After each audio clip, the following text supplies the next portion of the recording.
तो हमारे देश में लाखों युवा ऐसे हैं जो एक आईएएस ऑफिसर बनना चाहते हैं। आईएएस ऑफिसर के पद से जुड़ा हुआ सम्मान और रुतबा और ताकत, या फिर इस क्षेत्र में युवाओं की जो रुचि होती है, वो आईएएस ऑफिसर बनने के लिए, प्रयास करने के लिए युवाओं को प्रेरित करती है।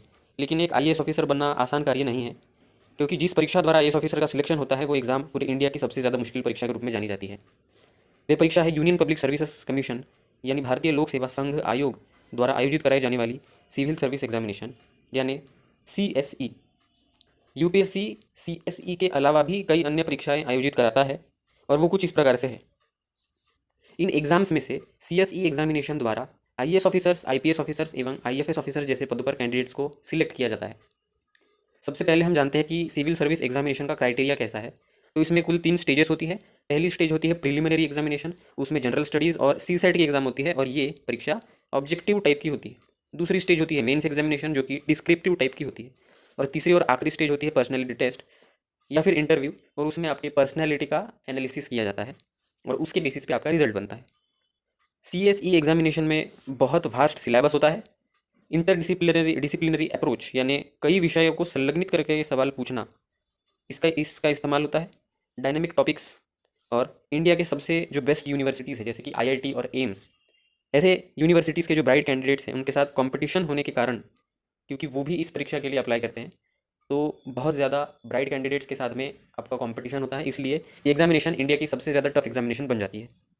इतनी मुश्किल एग्ज़ाम को जब एक कैंडिडेट क्वालिफाई करता है, उसके बाद जब वो एक आईएएस ऑफिसर बनता है तो उसके जीवन में किस प्रकार के ट्रांजिशंस आते हैं, सोशल लाइफस्टाइल उसकी किस तरीके से बदल जाती है, उसको कितनी पावर हासिल हो जाती है, आइए जानते हैं आज की इस वीडियो में। उसे कितना और क्या काम करना पड़ता है, वो कितना पैसा कमा सकता है, उसके पास कितनी पावर होती है, वो किसके अंडर काम करता है और उसके अंडर कौन काम करते हैं, उसे कितना सम्मान मिलता है, ये सब हम आज इसके वीडियो में डिस्कस करेंगे।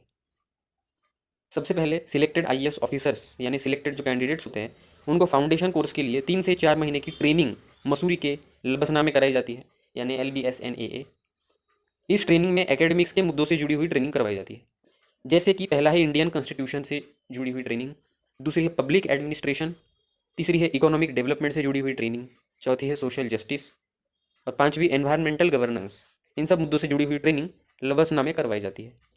प्रोफेशनल मुद्दे जैसे leadership skills, communication, team management, time management, stress management की ट्रेनिंग कराई जाती है। इसके साथ ही एक्स्ट्रा करिकुलर एक्टिविटीज़ भी कराई जाती है, जैसे पहला हो गया ट्रेकिंग, दूसरा हो गया कम्युनिटी सर्विस, तीसरा कल्चरल इवेंट्स, चौथा स्पोर्ट्स और पांचवा योगा और मेडिटेशन। तो प्रोफेशनल मुद्दों के साथ साथ जो सोशल इवेंट्स है, एक्स्ट्रा करिकुलर एक्टिविटीज़ है, वो भी करवाई जाती है। फाउंडेशन कोर्स के बाद फेज़ 1 ट्रेनिंग होती है, जिसमें आईएएस ऑफिसर्स ट्रेनीज़ को 10 से 15 दिनों के भारत दर्शन के दौरे पर जाना होता है।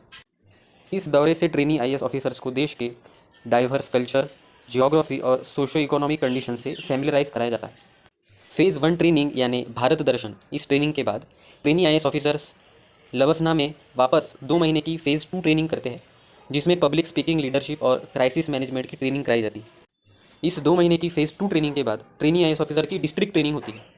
डिस्ट्रिक्ट ट्रेनिंग 6 से 12 महीने की होती है, और इस डिस्ट्रिक्ट ट्रेनिंग में एक सीनियर ऑफिसर के गाइडेंस में जो ट्रेनी आईएएस ऑफिसर्स होते हैं वो काम करते हैं। डिस्ट्रिक्ट ट्रेनिंग पूरी करने के बाद आईएएस ऑफिसर्स को उनके रिस्पेक्टिव स्टेट कैडर्स में एलोकेट किया जाता है, और उन्हें असिस्टेंट कलेक्टर, सब डिविजनल मजिस्ट्रेट यानी ACDM या फिर डिस्ट्रिक्ट मजिस्ट्रेट जैसे पोस्ट पर तैनात किया जाता है। इसके बाद आईएएस ऑफिसर्स अपने कार्यकाल की शुरुआत करते हैं। एक आईएएस ऑफिसर के इनकम के कई सारे सोर्सेस होते हैं। पहला बेसिक पे होता है, सीनियरिटी के अनुसार बेसिक पे निश्चित होता है। जूनियर स्केल को 56,100, सीनियर टाइम स्केल को 67,700, जूनियर एडमिनिस्ट्रेटिव ग्रेड को 78,800, सिलेक्शन ग्रेड को 1,23,100, सुपर सिलेक्शन ग्रेड को 1,44,200, एज स्केल को 1,82,200, एपेक्स स्केल को 2,25,000, कैबिनेट सेक्रेटरी को 2,50,000।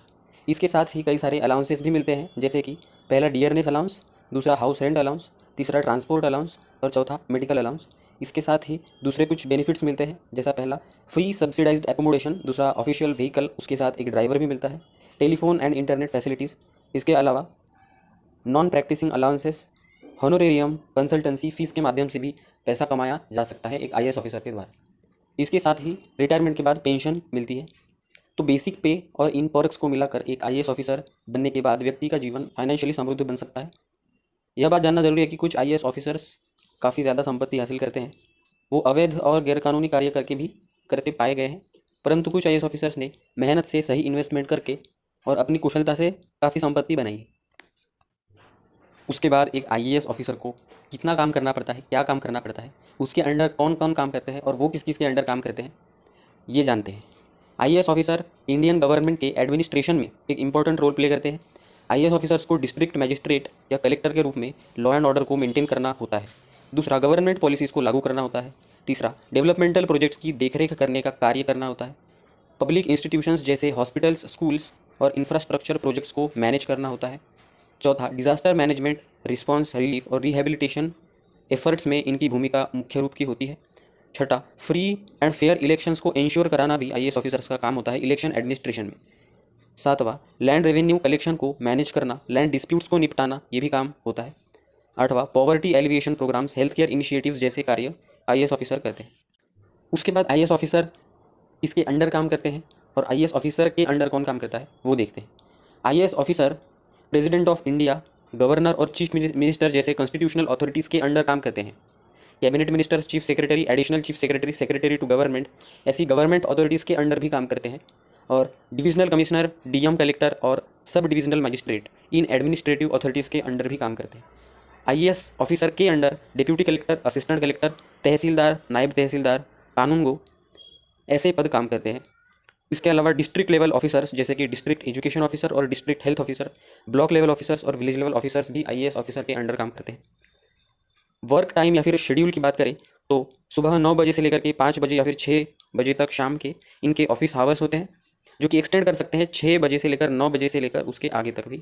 वीकेंड्स में सैटरडेज और संडेज वर्किंग डेज हो सकते हैं। खासकर महत्वपूर्ण कार्यों में IAS officer 24/7 on call duties पर हो सकते हैं, खासकर इमरजेंसीज या क्रिटिकल सिचुएशंस में।